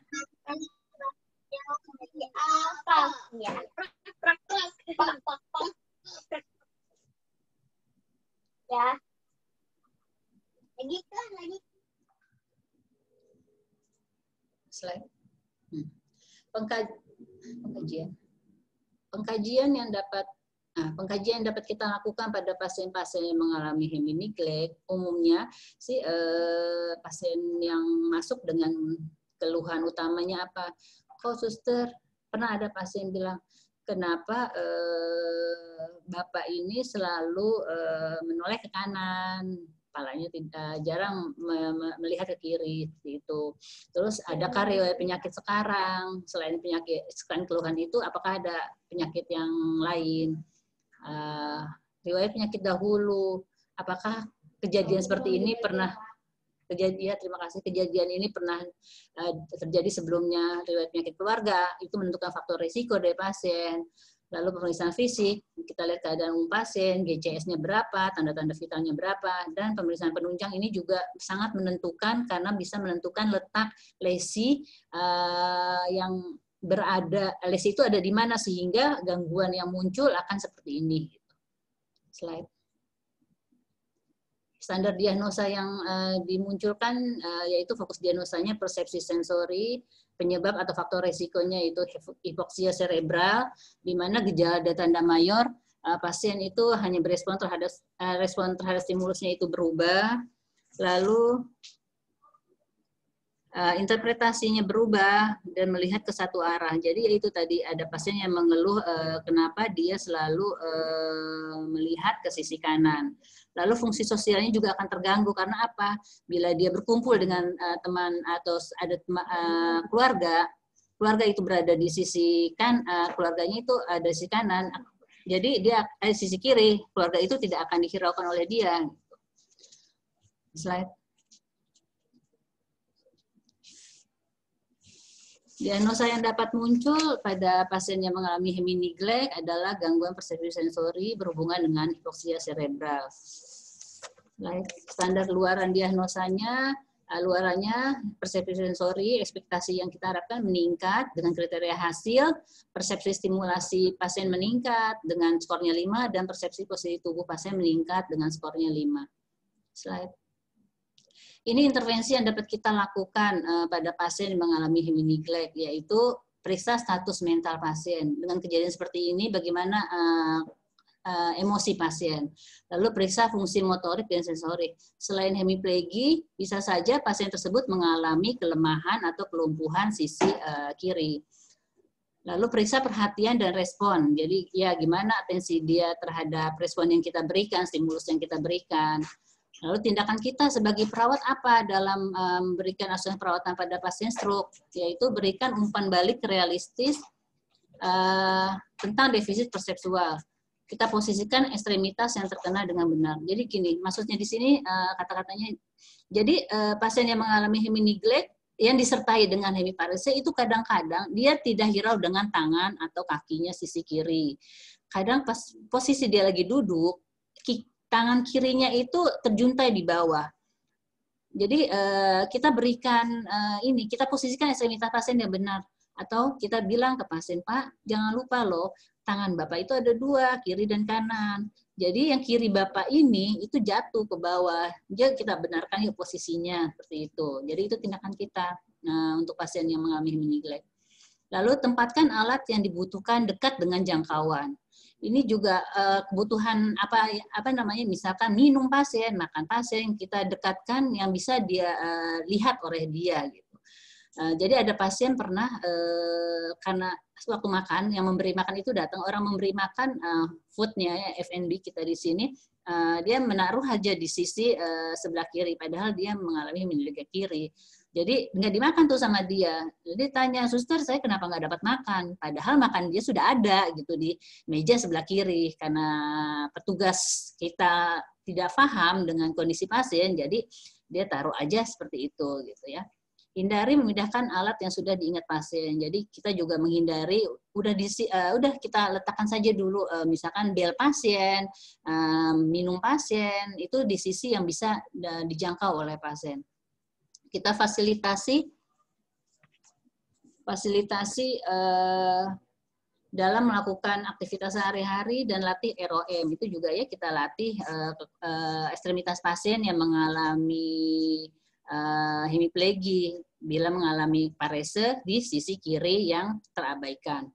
Lalu edukasi juga kita berikan kepada keluarga, posisi saat keluarga itu datang besok pasien, kita posisikan di mana gitu. Kita, ya Bu, selama saat ini di sisi kiri Bapak, Ibu berada di sisi kanan, karena sisi kiri Bapak akan menghiraukan bila Ibu berada di sisi kirinya. Jadi posisi Ibu harus di sebelah kanan. Kita juga anjurkan pasien ROM aktif pasif untuk ekstremitas yang terabaikan. Lalu kolaborasi dengan okupasi terapi. Nah, ini intervensi pada saat pasien awal. Nanti jika pasien sudah stabil dengan berangsurnya waktu, kita terbalik melakukan asuhan keperawatannya, intervensinya, yaitu kita berikan stimulus atau kita berada di sisi yang diabaikan oleh pasien. Misalkan kita berada di sisi kiri pasien sambil kita memberikan stimulus berupa, ayo Pak, suster ada di sini. Jadi dia berusaha akan membalikkan badan atau dia menengok, mencari sisi kirinya gitu, orang yang ada di sisi kirinya. Kita juga minta keluarga nih, ayo Ibu, Bapak, kalau ingin datang ada di sisi kiri pasien dengan tujuan melatih pasien sesering mungkin mencari rangsangan atau mencari respon yang diberikan dari sisi yang terabaikan. Slide. Gangguan yang terakhir yaitu hemiparese atau hemiplegi. Ini merupakan gangguan atau gangguan yang sering dialami pada pasien-pasien stroke yang umum ya, yang umum dialami pada pasien stroke. Hemiparese atau hemiplegi itu intinya hanya hemiparese mengalami kelemahan pada satu sisi tubuh, lengan pada tubuh, lengan atau lengan dan kaki pada salah satu sisi kiri atau kanan, sedangkan hemiplegi itu kelumpuhan pada lengan dan kaki di sisi kiri atau sisi kanan. Ini masalah yang sering timbul pada pasien-pasien yang mengalami hemiparese atau hemiplegi, yaitu kesulitan dalam berjalan karena memang dia mengalami kelemahan satu sisi tubuh, kesulitan menjaga keseimbangan saat berjalan, ya nggak seimbang, kesulitan dengan aktivitas motorik seperti menggenggam atau mencubit. Jadi selain kelemahan pada lengan, jari-jarinya pun akan mengalami gangguan. Dia tidak bisa menggenggam atau mencubit. Meningkatnya kekakuan otot. Ini terjadi karena otot atau sendi yang terlalu tegang dalam jangka waktu yang lama sehingga menyebabkan kekakuan. Sakit bahu juga merupakan berkembang karena bersamaan dengan kekakuan otot dalam jangka waktu yang lama. Ini masalah perilaku, cemas, marah, tersinggung, ini juga bisa terjadi karena apa? Pasien yang biasa beraktivitas, biasa bekerja, tiba-tiba harus tiba-tiba harus tiduran saja di tempat tidur, ini akan mengalami perubahan emosi dalam psikologisnya. Slide. Komplikasi yang dapat terjadi pada pasien yang mengalami hemiparese atau hemiplegi diantaranya yaitu resiko jatuh. Kenapa risiko jatuh? Karena hemiparese ini dapat menyebabkan tubuh bergerak tidak sejajar, bisa menyebabkan jatuh. Yang kedua, dekubitus. Dekubitus ini karena penekanan yang lama atau tidak baring yang lama sehingga menyebabkan luka karena aliran darah di bagian penekanan itu akan terganggu. Yang ketiga, kontraktur, yaitu terjadi kekakuan otot. Karena ototnya melemah, dalam jangka waktu yang lama akan mengalami kekakuan. Lalu pneumonia hipostatik, ini karena pasien mengalami hemiplegi yang berbaring lama, bisa menyebabkan infeksi paru karena posisi yang berbaring lama menyebabkan pneumonia atau infeksi paru. Dan yang kelima adalah DVT atau deep vein thrombosis. Itu adalah penggumpalan darah pada satu atau lebih pembuluh darah vena. Jadi venanya mengalami statis, yaitu melambatnya aliran darah vena. Karena posisi keadaan pasien yaitu yang mengalami hemiplegi dan hemiparese. Slide. Pengkajiannya juga tadi sudah dijelaskan oleh Ibu Dian ya mengenai dari anamnese, keluhan utama dari penyakit sekarang, pemeriksaan fisiknya seperti apa, keadaan umum pasien, GCS, TTV, dan kekuatan motorik. Di sini difokuskan pada kekuatan motorik pasien dengan diberikan skor 0 sampai 5. 0 itu tidak ada kekuatan sama sekali dan 5 kekuatannya penuh. Lalu pemeriksaan penunjang juga dilakukan CT scan brain atau MRI brain. Diagnosa sebelumnya, diagnosa yang dapat ditegakkan sebelumnya setelah pengkajian. Ya, diagnosa yang dapat ditegakkan pada pasien mengalami hemiparese atau hemiplegi yaitu gangguan mobilitas fisik berhubungan dengan penurunan kekuatan otot. Standar luarannya juga ya tadi sudah dijelaskan oleh Ibu Dian lebih detail. Fokus diagnosa mobilisasi fisik, faktor risikonya bisa karena penurunan kekuatan otot dan gangguan neuromuskuler. Gejala mayor dan minornya juga mengeluh. Pasien mengeluh sulit menggerakkan ekstremitas, kekuatan ototnya menurun, dan rentang geraknya menurun, nyeri atau shoulder pain saat bergerak. Terus pasien itu enggan melakukan pergerakan karena apa? Karena mungkin nyeri yang dia rasakan atau dia memang tidak ada keinginan untuk mobilisasi, lalu gerakannya terbatas karena memang kelemahan yang dialaminya. Slide.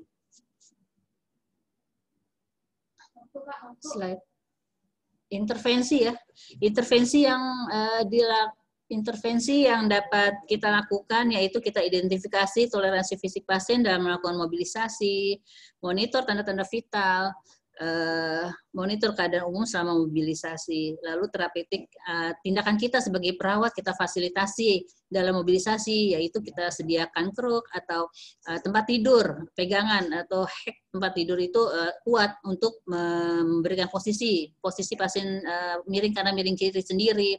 Terus kita libatkan keluarga dalam meningkatkan mobilisasi. Lalu rubah posisi, jangan lupa rubah posisi pasien yang mengalami hemiplegi. Rubah posisi itu wajib. Karena apa? Untuk melancarkan flow aliran darah di bagian tubuh pasien yang tertekan supaya mencegah terjadi dekubitus. Edukasi yang dapat kita berikan yaitu jelaskan prosedur dan tujuan dari mobilisasi ke pasien, anjurkan untuk mobilisasi dini, ajarkan mobilisasi sederhana yang harus dilakukan oleh pasien. Lalu kolaborasi yang dapat dilakukan yaitu dengan tim rehabilitasi medik dikonsul ke fisioterapi. Di sini gambar posisi pasien yang mengalami kelumpuhan sisi kiri, yaitu pada saat duduk, sokong lengan yang lemah dengan banter supaya mencegah subluxatio lengan dan terjadinya shoulder pain. Ini posisi yang saat miring kanan, tangan kirinya diganjal, miring kiri, bahu kirinya dikedepankan, dan waktu berbaring atau terlentang, posisi lengan kirinya juga diganjal oleh bantal. Terima kasih. Sekian saja. Wassalamualaikum warahmatullahi wabarakatuh.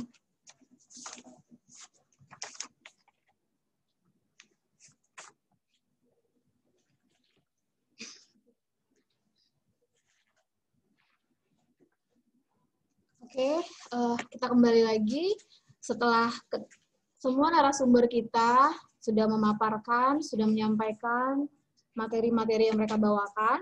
Dan saat ini kita terima kasih untuk Ibu Wardiana untuk materi yang sudah disampaikan, sangat lengkap dan memang semakin banyak yang semakin kita mengerti dan pahami. Dan apalagi memang mungkin untuk afasia, mungkin hemiplegi atau hemiparese, rekan sejawat sudah sering mendengar, tapi mungkin untuk hemineglect ini tadi belum banyak di antara kita yang mungkin belum familiar ya. Tapi memang setelah dipaparkan tadi, kita semakin paham, semakin mengerti, dan bisa kita terapkan di pelayanan kita ketika kita menemukan pasien yang ada dengan hemineglect. Baik, kami buka untuk sesi tanya-jawab. Berhubung memang waktu kita terbatas, kita beri pertanyaan pertama untuk Dr. Sukono. Bila ada dari rekan sejawat perawat yang ingin bertanya kepada Dr. Sukono, kami buka pertanyaan untuk Dr. Sukono terlebih dahulu. 2 pertanyaan, 1 perawat, maksud saya 1 peserta, 1 pertanyaan. Kami mulai dengan 2 pertanyaan. Silakan.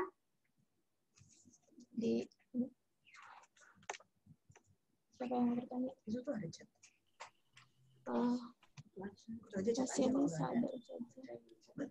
Oke, mungkin ini ada pertanyaan melalui chat.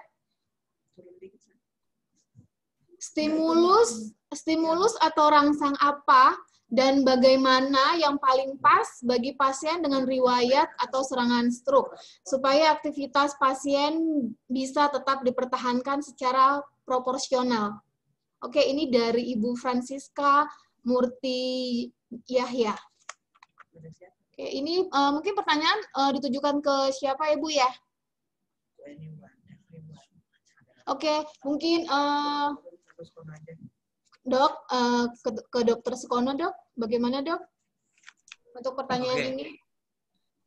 Sebetulnya stimulus atau rangsang apa yang paling cocok ya disesuaikan kepada pasiennya yang ditujukan apanya ini misalnya.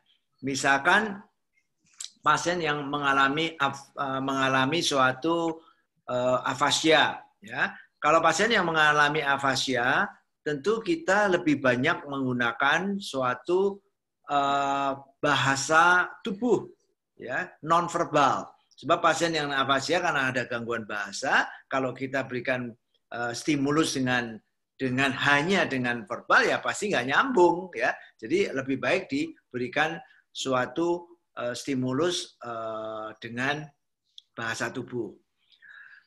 Prinsipnya begini, rangsangan stimulus tentu tadi disesuaikan kepada kebutuhan apa yang mau diberikan kepada pasien.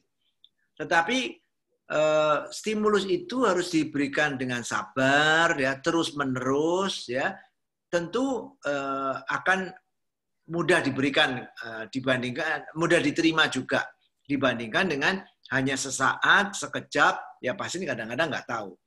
Ya, jadi yang penting adalah bagaimana kita bisa merawat pasien itu dengan suatu penuh dengan touch, dengan suatu sentuhan yang baik. Karena ingat ya, secara psikologis pasien stroke itu pasien yang dulunya sehat terus tiba-tiba menjadi defisit. Gitu. Nah ini yang kadang-kadang harus diperhatikan. Jadi tergantung dari apa yang mau ditargetkan. Itu kira-kira. Oke, terima kasih Dr. Sukono untuk penyampaiannya, untuk jawabannya. Baik, ada pertanyaan berikutnya. Bagaimana menentukan onset stroke sehingga penentuan kandidat tidak keliru? Apakah ada data-data sejauh ini? Sudah berapa banyak rumah sakit yang melayani pemberian RTPA? Kendala apa saja yang ditemukan dalam pelaksanaan RTPA? Mungkin ini pertanyaan untuk Ibu Ade Asrianti ya. Mungkin ada lagi yang lain yang mau bertanya ke Dr. Sukono, teman-teman. Oke, baik. Dok, sebentar, ini pertanyaan ini buat Ibu Ade Asrianti, jadi kami arahkan ke Ibu Ade Asrianti dulu. Silakan, Bu Ade. Kalau saya tidak ada lagi, saya bisa meninggalkan. Oh iya, baik Dok. Ya, Oke, terima baik, kasih. Dokter. Terima kasih Dr. Sukono sudah ikut bergabung di dalam Zoom meeting di siang hari ini. Oke.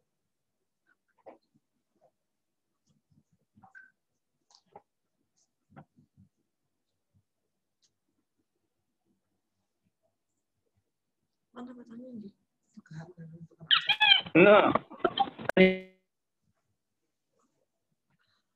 Di sini tadi pertanyaannya bagaimanakah menentukan onset ya?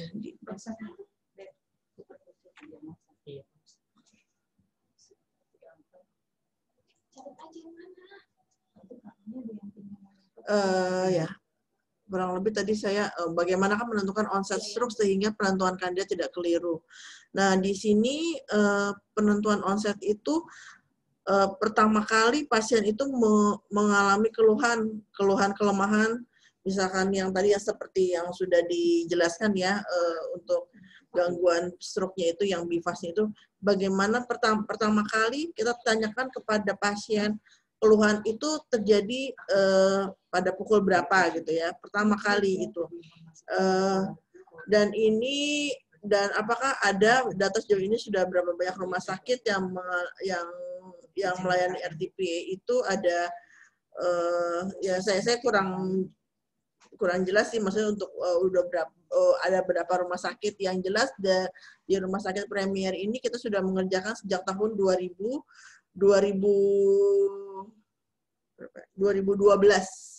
dan kita sudah tiap bulan kurang lebih ada 10 sampai 12 kali melakukan RTPA. Untuk rumah sakit yang lain saya kurang ada data ya. Bagaimana sehingga kandidat tidak keliru itu ya. Jadi kita supaya kandidat tidak keliru menentukan itu kandidat atau tidak, ya kita harus benar-benar menanyakan kepada pasien pertama kali yang gangguan adanya kelemahan atau gangguan bicara atau gangguan yang lain-lain yang tadi sudah disebutkan, itu pertama kali itu pukul berapa gitu. Kita harus benar-benar menanyakan, karena ini memang kadang-kadang kalau pasiennya tidak ingat, kita harus menanyakan kepada keluarga yang terdekat, sehingga kita kadang-kadang pasien itu sendiri lupa, nggak ngelihat jam atau gimana, terus kita bisa tanyakan pada yang keluarga yang lain yang terdekat yang saat itu ada gitu, yang satu rumah atau bersama pasien. Untuk pertanyaan selanjutnya mungkin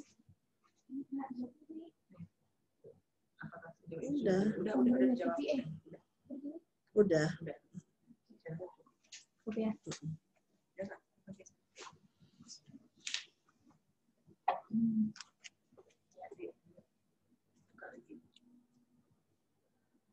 Oke, terima kasih Bu Ade untuk jawabannya. Semoga tadi Ibu Jayanti Desyani yang bertanya sudah mengerti, sudah jelas ya Bu untuk jawaban atas pertanyaan yang ditanya. Berikutnya ada yang bertanya dari Ibu Susi Mustikawati. Dari informasi keluarga diketahui bahwa pasien sebelumnya dalam kondisi baik, namun tiba-tiba pasien akan memegang suatu objek, tapi tangannya malah menjauh dari objek yang dituju. Itu termasuk apasia apa ya, Bu? Jika tergolong dalam kategori stroke, itu stroke jenis apa ya, Bu? Pasiennya sadar, bisa berbicara, kenapa tangan saya tidak dapat menyentuh objek yang dituju?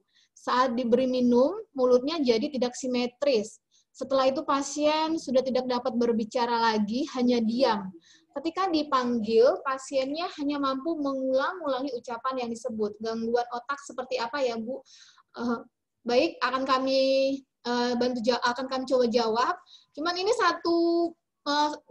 ini banyak sekali ya pertanyaannya ya, Bu, ya, borongan. Oke, akan kami jawab.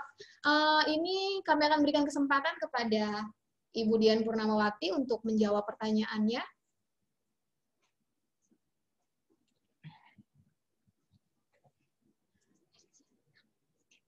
Terima kasih kepada Ibu Susi. Saya akan mencoba menjawab ya. Jika pasien tiba-tiba tidak mengenal objek, sebelumnya dia kondisinya baik-baik aja, untuk menentukan jenis stroke apa, kita harus melakukan pemeriksaan penunjang yang pertama. Karena stroke berhubungan dengan waktu, maka harus segera dilakukan pemeriksaan penunjang. Baik itu CT scan, kalau ada MRI itu lebih baik. Karena tanpa ada pemeriksaan penunjang, kita tidak bisa mengatakan itu jenis apa stroke-nya. Dan apakah betul pasien itu stroke atau tidak, gitu ya. Lalu jika dia bisa bicara tapi tidak bisa mengerti apa yang dia maksudkan atas pembicaraannya, dan dia tidak mengerti objek apa yang akan dia sentuh, kita mengenal ada afasia. Ada dua jenis afasia, yaitu afasia sensorik dan afasia motorik. Afasia sensorik itu apabila pasien bisa berbicara tapi tanpa arti. Dia tidak mengerti apa yang dia katakan, tidak mengerti maksud pembicaraan. Itu afasia sensorik, hanya ngomong tanpa arti. Sedangkan afasia motorik itu dia tidak bisa mengungkapkan kata-kata secara verbal, tapi dia mengerti apa yang kita maksudkan. Jadi kalau saya menilai yang Ibu tanyakan ini, jenis afasia apa? Mungkin dia stroke, jenisnya tidak tahu karena belum diperiksa, tapi afasianya dia afasia sensorik. Dia bisa bicara, nyerocos aja, tanpa ada arti. Sekian, terima kasih atas pertanyaan dari Ibu Susi.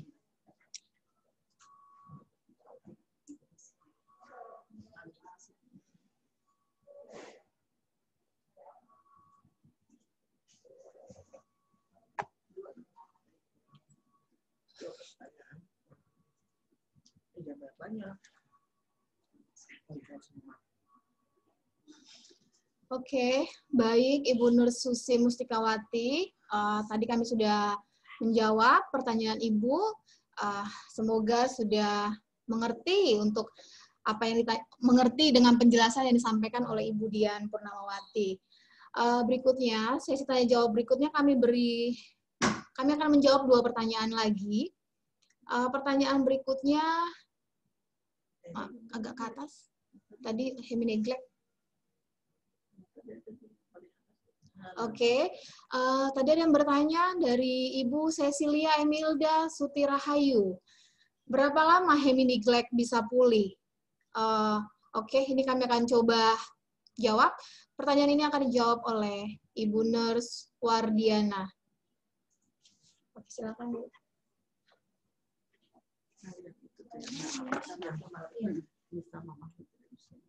Tadi udah dijawab. Di sini pertanyaan dari Ibu Sisilia, berapa lama heminiglek bisa pulih?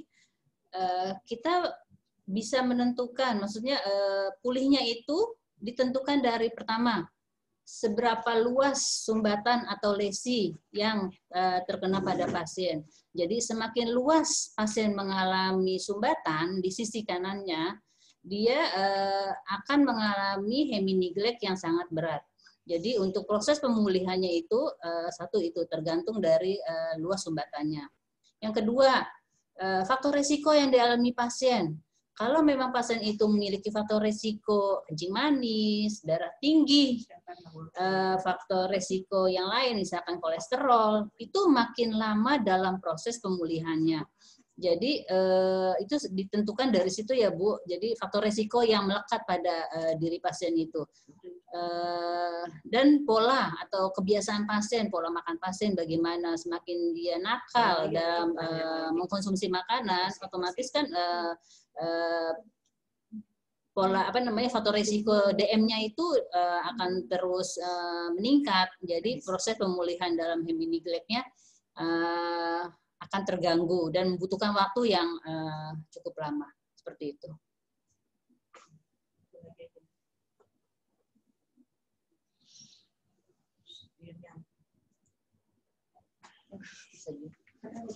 Adik, ya. Saat pandemi ini, Ika Sulistia. Terima kasih Ibu Wardiana untuk penjelasannya, untuk pertanyaan yang disampaikan oleh tadi Ibu Cecilia ya. Oke, pertanyaan berikutnya dari Ika Sulistiawati. Saat pandemi ini, pasien dilakukan RT-PA di IGD. Siapa yang melakukan penilaian NIHSS dan yang melakukan pemberian obat? Apakah perawat IGD atau perawat stroke unit? Terima kasih. Untuk pertanyaan ini, kami memberi kesempatan kepada Ibu Ade Srianti untuk menjawab pertanyaannya. Kepada Ibu Ade.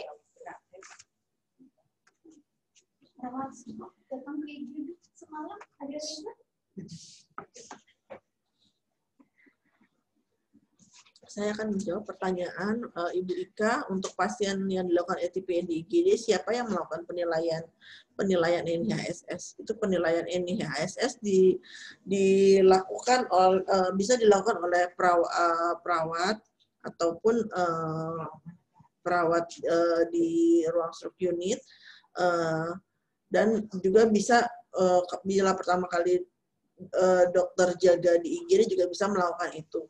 Dan yang memberikan obat perawat IGD atau perawat stroke unit. Jadi di sini perawat stroke unit yang memberikan obat RT-PA itu. Jadi perawat stroke unit langsung ketika diberitahu ada pemberian obat trombolisis intravena, jadi kita langsung ke ruang IGD untuk memberikan obat tersebut. Demikian jawaban dari pertanyaan Ibu Ika Sulistiawati.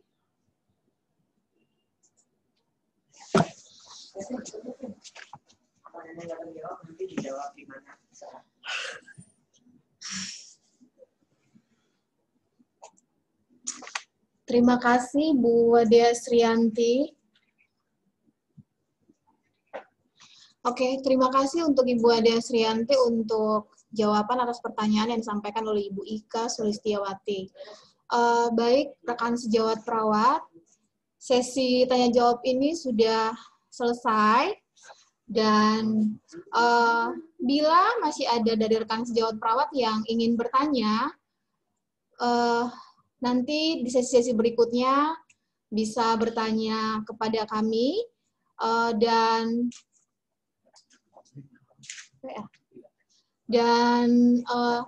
pertanyaan juga bisa disampaikan via chatting WA.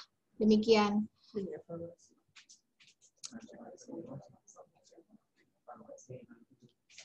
Oke, untuk link evaluasi kami sudah share tadi ya Bu ya. Oke, boleh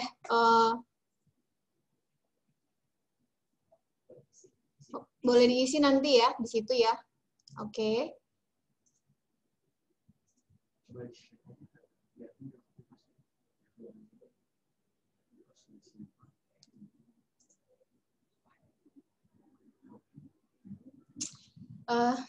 Baik, seminar ini sudah sampai di akhir. Dan memang terima kasih kami sampaikan kembali untuk rekan sejawat perawat yang sudah dengan setia untuk mengikuti seminar keperawatan online ini. Dari awal tadi kita mulai jam 13:15 hingga sampai saat ini ya. Dan semoga materi yang disampaikan oleh narasumber kita dan yang disampaikan oleh keynote speaker bisa di-share ulang linknya, Pak. Bermanfaat buat kita. Mohon maaf, linknya tidak ada. Iya. Link share sebentar, kita akan share sebentar. Oke, sebentar kami akan share untuk link evaluasinya.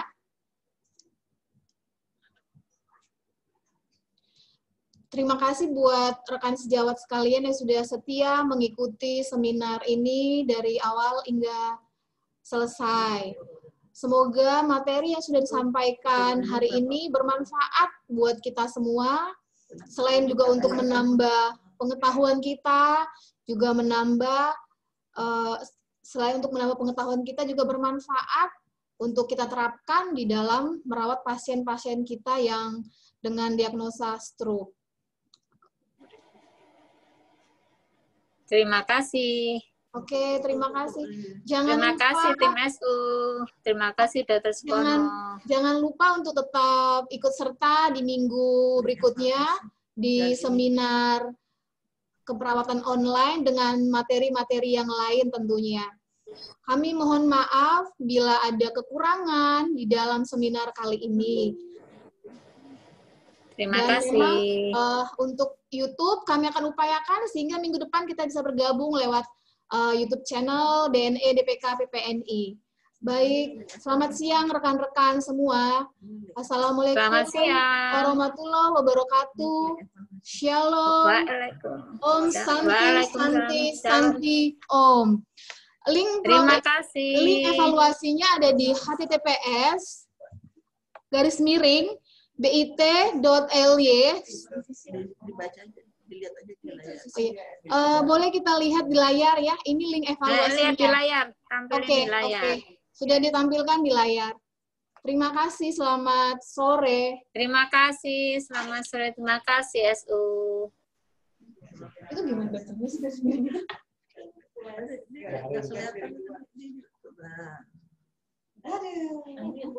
Nggak apa-apa. Pertama ya baca. Oh, itu Dr. Sukono nggak ada di salah di Ini udah unmute apa? udah dimatiin kan dia? Unmute. Pada mau lihat evaluasi. Nggak unmute. Kak.